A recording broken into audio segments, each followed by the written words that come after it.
Ferrari's weekend in Hungary went from great to terrible. What should have been a moment of resurgence instead reopened old wounds at Mugello, revealing chaotic strategy, unmanageable cars, and increasingly fractious internal relationships. This time, Charles Leclerc wasn't the only one venting his anger.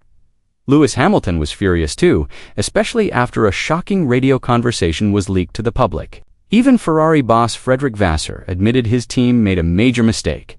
Will this worsen Ferrari's situation? Let's find out.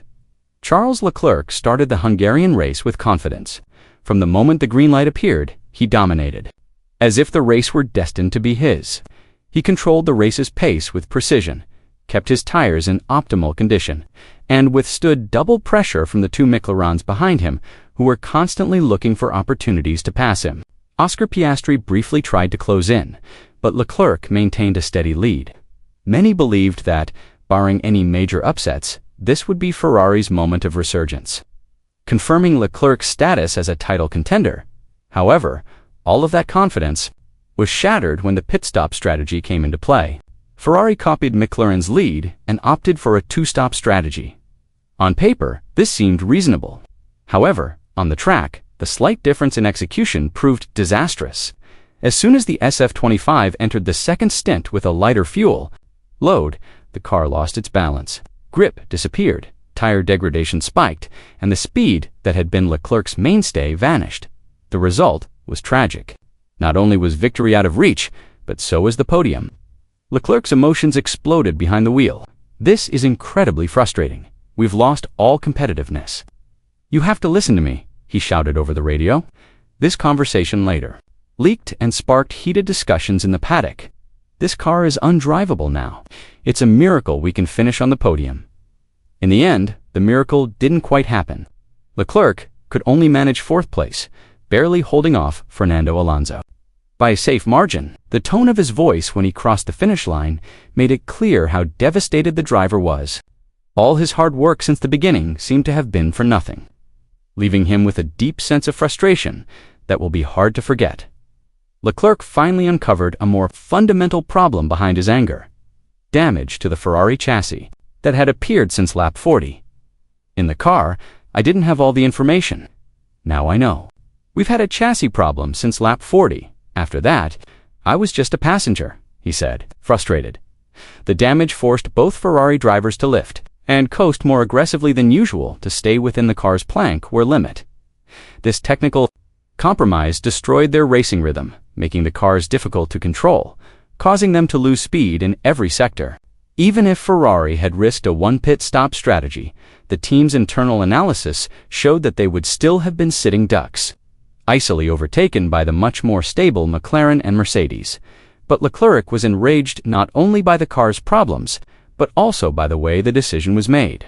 Rather than carefully planning their moves, the team improvised mid-race without ever clearly discussing the strategy change with the drivers. For Leclerc, losing the race was bad enough, but losing trust in the team's decision-making process was even worse. If Leclerc was disappointed, then Lewis Hamilton was utterly humiliated in Hungary.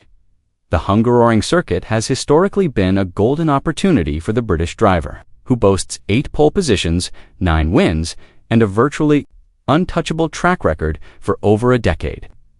But all of that seemed to pale in comparison this weekend. Saturday marked the beginning of a nightmare for Hamilton when he was eliminated in Q2. Bizarre turn of events for someone who had dominated the track so much. The misery continued on Sunday.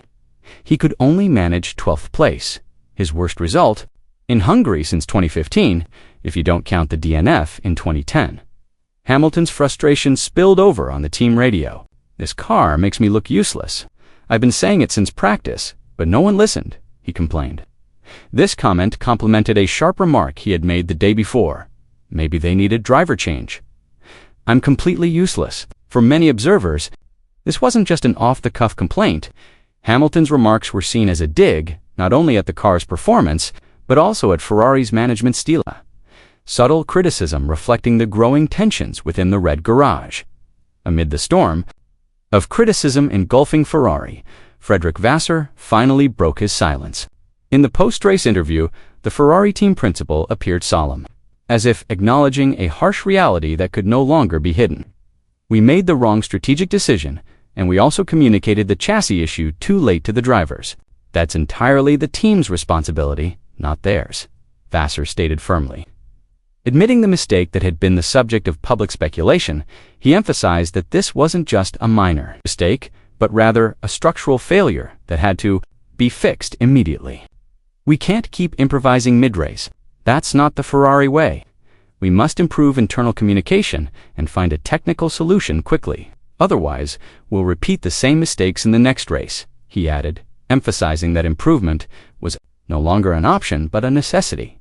However, when asked if Ferrari still had a realistic chance of winning the title this season, Vasseur seemed somewhat hesitant.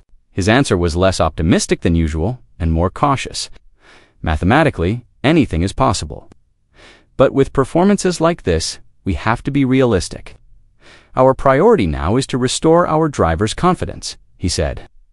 This admission is rare for Ferrari and suggests that the internal turmoil in the Maranello team is deeper than it appears. Both Ferrari drivers are now in a difficult and uncertain position. Charles Leclerc, the face of Ferrari's revival project, is beginning to doubt his future with the team. He has even opened up the possibility of leaving if Ferrari fails to take advantage of the 2026 regulations. However, the situation is complicated. Open seats at top teams are already filled, and other options could jeopardize his career. Meanwhile, Lewis Hamilton, who arrived with high expectations after leaving Mercedes, has encountered harsh reality. The Ferrari he envisioned as a revival project is actually fragile. This is not just a matter of technical performance, but also of the team's increasingly complex internal politics. Hamilton's ambition to be part of Ferrari's legendary revival is colliding with reality. The SF25 is not the car he had hoped for, and the team environment is not as harmonious as he had imagined. The decision to extend the contracts of several top officials at Maranello has sparked heated debate among managers. While some view it as an attempt to maintain stability, many believe it is a strategic mistake that could prolong the crisis. Statistics support this pessimism. Ferrari remains winless in the 2025 season, except for Hamilton's sprint victory in China. And the SF25's performance has fallen far short of preseason expectations, which placed them alongside McLaren as world championship contenders. Leclerc summed up his disappointment with a simple yet poignant statement.